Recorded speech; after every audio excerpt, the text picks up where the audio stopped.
7वां अध्याय। जिस मनुष्य ने विद्या को ग्रहण नहीं किया, उसका जीवन कुत्ते की उस पूंछ के समान है, जिससे न तो वह अपने गुप्त भागों को ढक सकता है, न ही काटने वाले मच्छर आदि कीटों को उड़ा सकता है। अर्थनाशम मनस्तापम गृहे दुश्चरितानि च वंचन चापमान च मतिमान प्रकाशयेत। एक बुद्धिमान व्यक्ति को चाहिए कि वह अपने धन के नष्ट होने को, मानसिक दुख को, घर के दोषों को, किसी व्यक्ति द्वारा ठगे जाने और अपना अपमान होने की बात किसी पर भी प्रकट न करे, किसी को भी न बताए। एक प्रत्येक व्यक्ति को कभी न कभी धन की हानि उठानी पड़ती है। उसके मन में किसी प्रकार का दुख या संताप भी हो सकता है। प्रत्येक घर में कोई न कोई बुराई भी होती है। कई बार उसे धोखा देकर ठगा जाता है और किसी के द्वारा उसे अपमानित भी होना पड़ सकता है, परंतु समझदार व्यक्ति को चाहिए इन सब बातों को वह अपने मन में ही छिपा कर रखे, इन्हें किसी दूसरे व्यक्ति पर प्रकट न करे। जानकर लोग हंसी ही उड़ाते हैं। ऐसी स्थिति में वह स्वयं उनका मुकाबला करे और सही अवसर की तलाश करता रहे। धन धान्य प्रयोगेषु विद्या संग्रहणेषु च आहारे व्यवहारे च त्यक्तलजः सुखी भवेत्।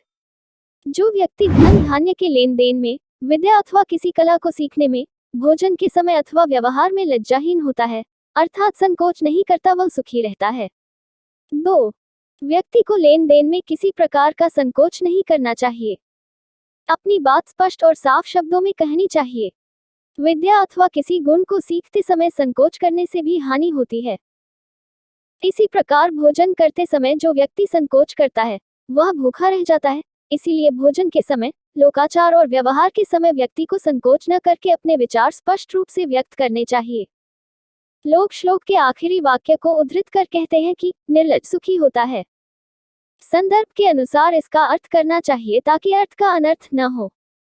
संतोषामृत तृप्ताना यत् सुख शांतचित्तसाम न च तद् धनलुब्धानामितश्चित्तश्च धावताम। जो व्यक्ति संतोष रूपी अमृत से तृप्त है, मन से शांत है, उसे जो सुख प्राप्त होता है, वह धन के लिए इधर उधर दौड़ धूप करने वाले को कभी प्राप्त नहीं होता। 3. संतोष की बड़ी महिमा है। जो व्यक्ति संतोष से अपना जीवन बिताते हैं और शांत रहते हैं, उन्हें जितना सुख प्राप्त होता है, वह धन के लालच के लिए हर समय दौड़ धूप करने वाले व्यक्ति को प्राप्त नहीं हो सकता। संकेत है कि लोभी से संतोषी श्रेष्ठ है और संतोष जीवन दाता है। संतोष त्रिषु कर्तव्यः स्वदारे भोजने धने त्रिषु चैव न कर्तव्योऽध्ययने तपदानेह। अपनी पत्नी, भोजन और धन, इन तीनों के प्रति मनुष्य को संतोष रखना चाहिए, परंतु विद्याध्ययन, तप और दान के प्रति कभी संतोष नहीं करना चाहिए। 4. चाणक्य के अनुसार व्यक्ति को अपनी पत्नी से ही संतुष्ट रहना चाहिए। अन्य स्त्रियों से संबंध बनाना अपमानित करता है। व्यक्ति को घर में जो भोजन प्राप्त होता है और उसकी जितनी आय है उसमें ही संतोष करना चाहिए, लेकिन विद्या के अध्ययन, यम नियमों आदि के पालन और दान आदि कार्यों से कभी भी संतुष्ट नहीं होना चाहिए। अर्थात व्यक्ति जितना अधिक अध्ययन करेगा, जितना अधिक अपने चरित्र को ऊंचा उठाने के लिए तप करेगा तथा दान आदि करता रहेगा, उससे मनुष्य को लाभ होगा। ये 3 चीजें ऐसी हैं जिनसे मनुष्य को संतोष नहीं करना चाहिए। संतुष्टि कहाँ हो और कहाँ नहीं, जीवन में ये जानना भी जरूरी है। विप्रयो विप्रभान्योश्च दंपत्योः स्वामिभृत्ययोः अंतरेण न गंतव्यम हलस्य वृषभस्य च। 2 ब्राह्मणों के बीच से, ब्राह्मण और अग्नि के बीच से, पति पत्नी के बीच से, सेवक और नौकर के बीच से तथा हल बैल के बीच से कभी नहीं निकलना चाहिए। 5. जहां 2 ब्राह्मण खड़े हों या बात कर रहे हों, उनके बीच से नहीं निकलना चाहिए। इससे उनका अपमान होता है। इसी प्रकार ब्राह्मण और अग्नि के बीच से निकलकर नहीं जाना चाहिए। हो सकता है कि ब्राह्मण हवन, यज्ञ आदि कर रहा हो। इसी प्रकार पति पत्नी जहां कहीं खड़े अथवा बैठे हों, उनके बीच से निकलना भी अनुचित माना गया है। मालिक और नौकर, हल और बैल, इन दोनों के बीच से भी नहीं निकलना चाहिए। हो सकता है कि मालिक और नौकर किसी विशेष बात पर चर्चा कर रहे हों। हल और बैल के बीच में से निकलने का भाव बिल्कुल स्पष्ट है कि ऐसे में चोट लग सकती है। पादाभ्या न स्पृशेदग्निं गुरु ब्राह्मणमेव च नैवगम न कुमारी च न वृद्धम न शिशुन तथा। अग्नि, गुरु, ब्राह्मण, गाय, कुंवारी कन्या, बूढ़ा आदमी और छोटे बच्चे, इन सबको पैर से कभी नहीं छूना चाहिए। 16. कुछ कार्य ऐसे भी हैं जिन्हें करने से हानि होती है और कुछ कार्य आचार व्यवहार के विपरीत होते हैं, उन्हें करने से समाज में अपयश होता है। अग्नि को पवित्र माना गया है, इसलिए उसे पैर से स्पर्श नहीं करना चाहिए। गुरु, ब्राह्मण और गाय को भी पूज्य होने के कारण पैर से छूना उचित नहीं। कुंवारी लड़की, बूढ़े आदमी और बच्चे भी सम्मान के पात्र होते हैं, इसलिए इन्हें भी पैर से नहीं छूना चाहिए। पूज्य को यथायोग्य सम्मान देने पर यदि आयु, विद्या, यश और बल की प्राप्ति होती है, तो अनादर करने से इनकी हानि भी तो होगी ही। इतिहास में ऐसे कई उदाहरण हैं, जिनसे इस कथन की पुष्टि होती है। शकट पंच हस्तेन दश हस्तेन वाजनम, हस्ती शत हस्तेन देशत्यागन दुर्जनम। बैलगाड़ी से 5 हाथ, घोड़े से 10 हाथ और हाथी से 100 हाथ दूर रहने में ही मनुष्य की भलाई है। लेकिन दुष्ट से बचने के लिए यदि स्थान विशेष का त्याग भी करना पड़े तो हिचकना नहीं चाहिए। 7. व्यक्ति को स्वयं इस बात का प्रयत्न करना चाहिए कि किसी कारणवश उसे हानि न पहुंचे। बैलगाड़ी के बिल्कुल निकट चलने से कोई दुर्घटना हो सकती है। घोड़ा किसी प्रकार की हानि पहुंचा सकता है। हाथी से भी कुचले जाने का भय रहता है, इसलिए इनसे दूर रहना चाहिए। चाणक्य का मानना है कि दुष्ट व्यक्ति इन सब से बुरा होता है। इन सब से बचने का यदि कोई और उपाय न हो तो व्यक्ति को स्वयं वह स्थान विशेष त्याग देना चाहिए। हस्ती अंकुशमात्रेण वाजी हस्तेन ताड्यते, श्रृंगी लगुड हस्तेन खड्ग हस्तेन दुर्जनः। हाथी को अंकुश से वश में किया जाता है। घोड़े को हाथ की थाप से सीधे रास्ते पर लगाया जाता है। सींग वाले पशुओं को डंडा मारकर सीधे रास्ते पर लाया जा सकता है, परंतु दुष्ट व्यक्ति को हाथ में पकड़ी हुई तलवार से मारा जाना चाहिए, क्योंकि वह वश में नहीं आता, उसे नष्ट ही करना होता है। 8. तुष्यन्ति भोजने विप्रा मयूरा घनगर्जते, साधव परसंपतो खलः परविप्तिषु। ब्राह्मण भोजन से तृप्त हो जाता है, मोर बादलों के गरजने पर। सज्जन दूसरे को संपन्न और सुखी देखकर, परंतु दुष्ट दूसरों को विपत्ति में पड़ा देखकर प्रसन्न होते हैं। 9. आचार्य चाणक्य ने यहाँ स्वभाव की ओर संकेत किया है। भोजन करके ब्राह्मण संतुष्ट होता है, क्योंकि इसे उसे खिलाने वाले को पुण्य की प्राप्ति होती है। बादलों को जल से भरा और प्रसन्नता के कारण गर्जना करता देखकर मयूर नृत्य करने लगता है। इसी तरह सज्जन दूसरों को सुखी देखकर हर्ष का अनुभव करते हैं, जबकि दुष्ट दूसरे के दुख में सुखी होते हैं। आचार्य ने दुष्ट और सज्जन के स्वभाव के अंतर से यह बताना चाहा है कि प्रत्येक को स्वयं में झांक कर देखना चाहिए कि वह दूसरों के सुख में सुख का अनुभव कर रहा है या उसे दूसरों को दुख पहुंचाने में या दुखी देखने में सुख की अनुभूति होती है। पहली स्थिति सज्जन की है और दूसरी दुष्ट व्यक्ति की।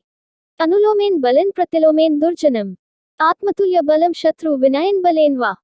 बलवान शत्रु को अनुकूल तथा दुर्जन शत्रु को प्रतिकूल व्यवहार द्वारा अपने वश में करें। इसी प्रकार अपने समान बल वाले शत्रु को विनम्रता या बल द्वारा, जो भी उस समय उपयुक्त हो, अपने वश में करने का प्रयत्न करना चाहिए। 10.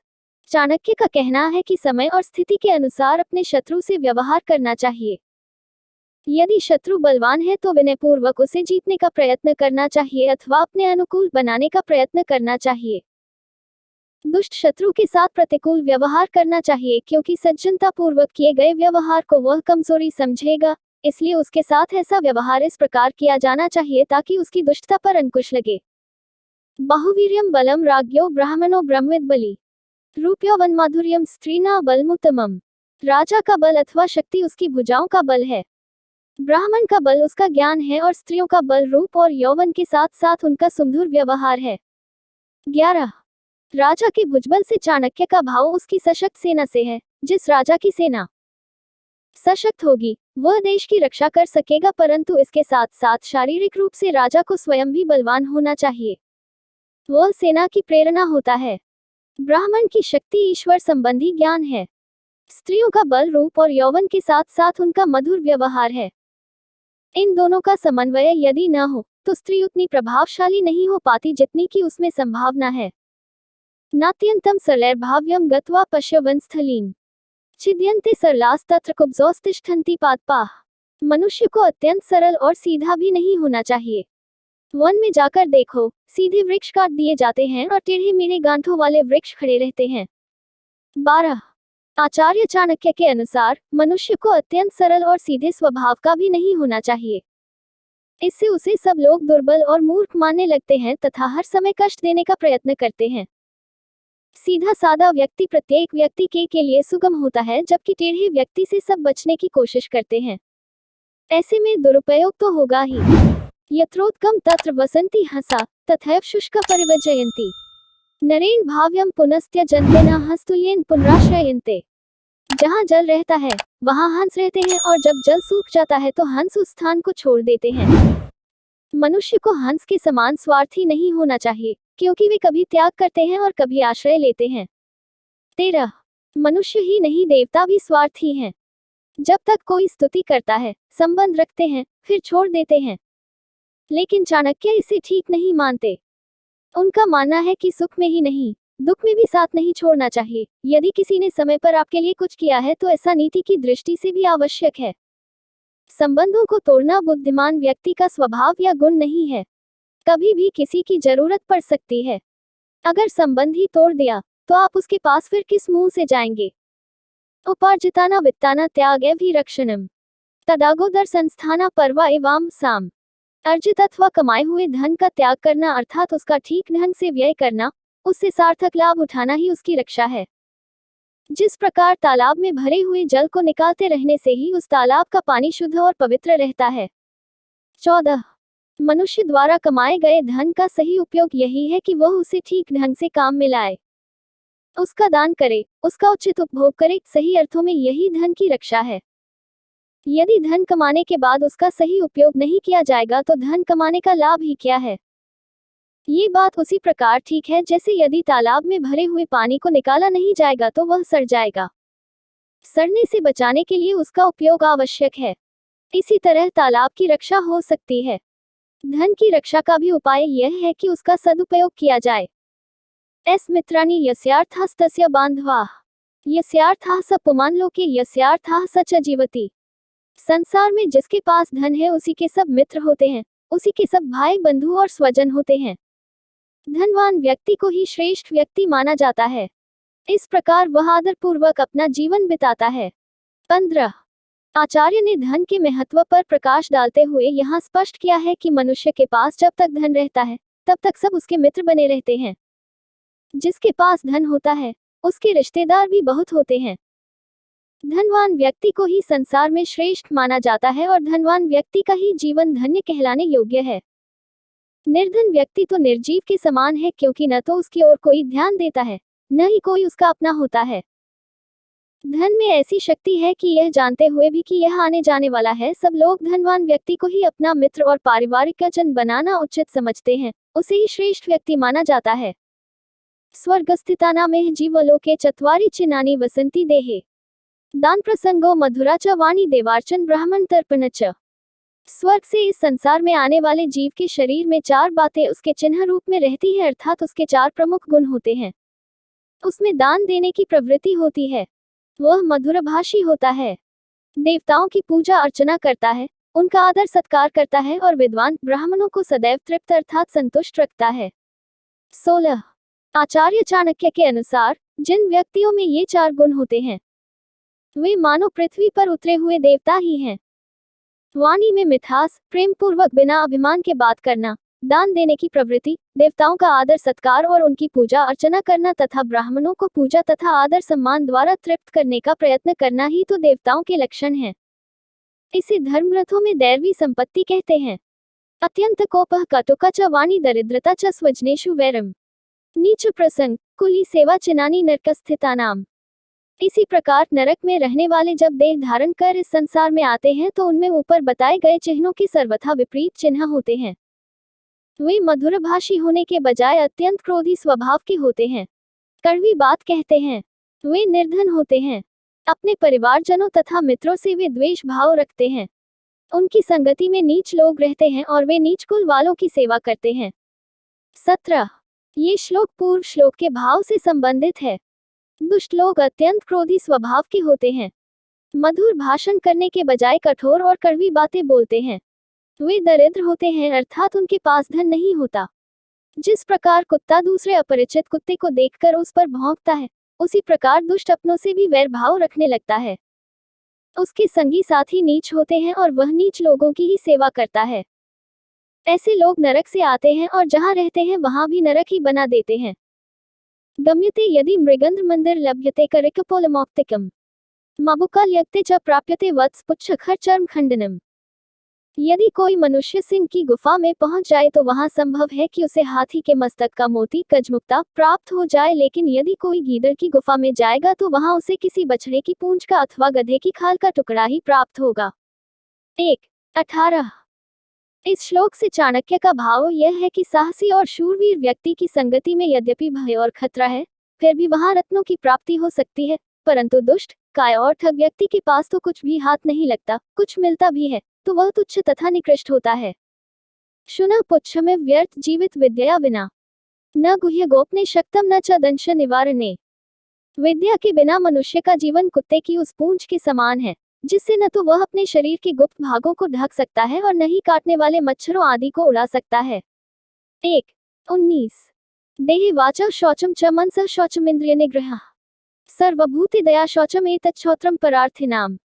वाणी की पवित्रता, मन की शुद्धि, इंद्रियों का संयम, प्राणी मात्र पर दया, धन की पवित्रता मोक्ष प्राप्त करने वाले के लक्षण होते हैं। 20 ग्रंथों में अध्यात्म से संबंधित श्लोकों का आना कुछ पाठकों को खटक सकता है।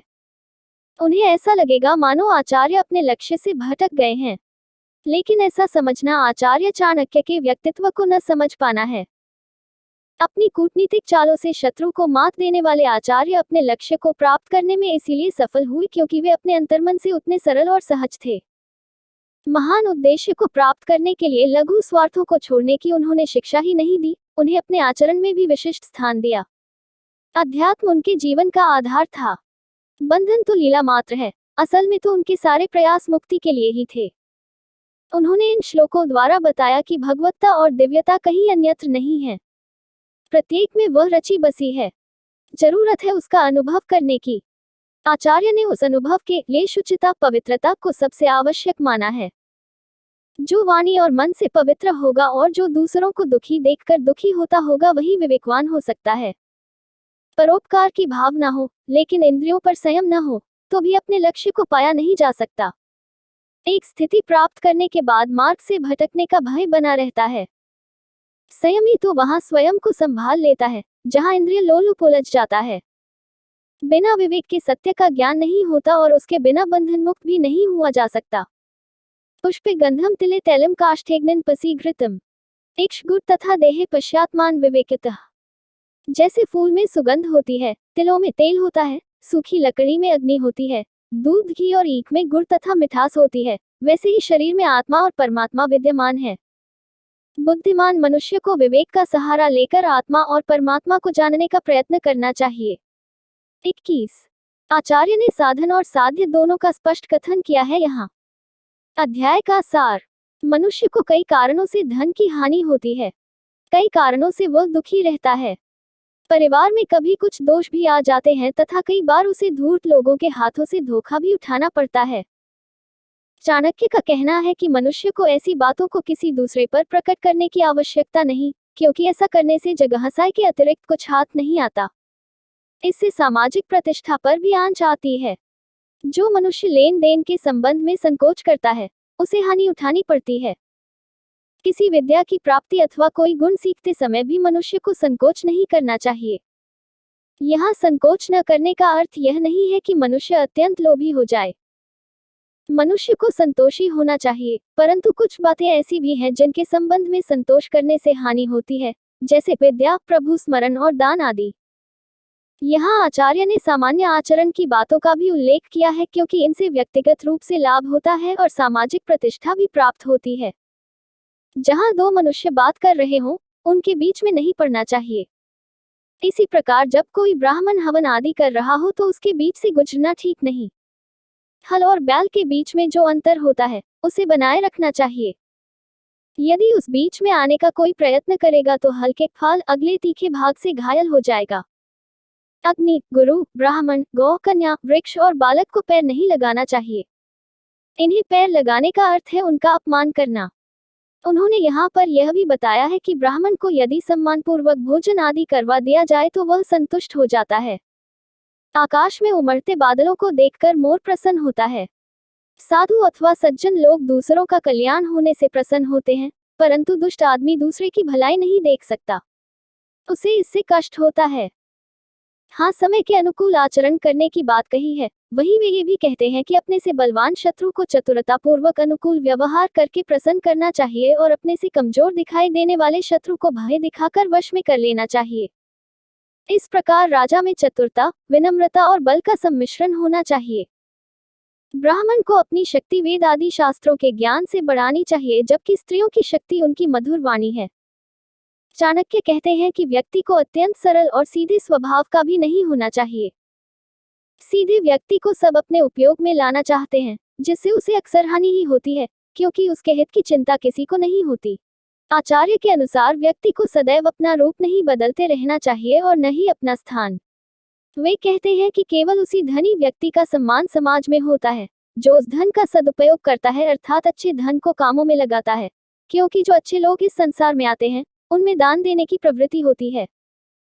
जो कटु भाषण नहीं करते, देवी देवता तथा ईश्वर की पूजा करते हैं और ब्राह्मणों को भोजन आदि से संतुष्ट रखते हैं, वस्तुतः यही श्रेष्ठ पुरुष कहलाते हैं।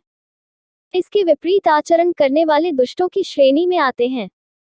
चाणक्य का कहना है कि मनुष्य को सदैव सज्जनों और अपने से उत्तम पुरुषों की ही संगति करनी चाहिए, अर्थात मनुष्य का लक्ष्य होना चाहिए कि वह अपने से श्रेष्ठ व्यक्तियों से संपर्क बनाए, तभी वह संसार में सफल हो सकता है। नीच लोगों के साथ रहने में सदैव हानि होती है। जिस प्रकार फूलों में सुगंध, तिलों में तेल, लकड़ी में आग, दूध में घी, ईख में गुड़ होने पर भी दिखाई नहीं देता, अर्थात ये चीजें इन वस्तुओं में विद्यमान रहती हैं, परंतु उन्हें आंख से देखा नहीं जा सकता, इसी प्रकार मनुष्य के शरीर में आत्मा विद्यमान रहती है। इसे प्रकट करने के लिए विशेष और सुव्यवस्थित प्रयास अर्थात विशेष प्रकार की निरंतर साधना आवश्यक है।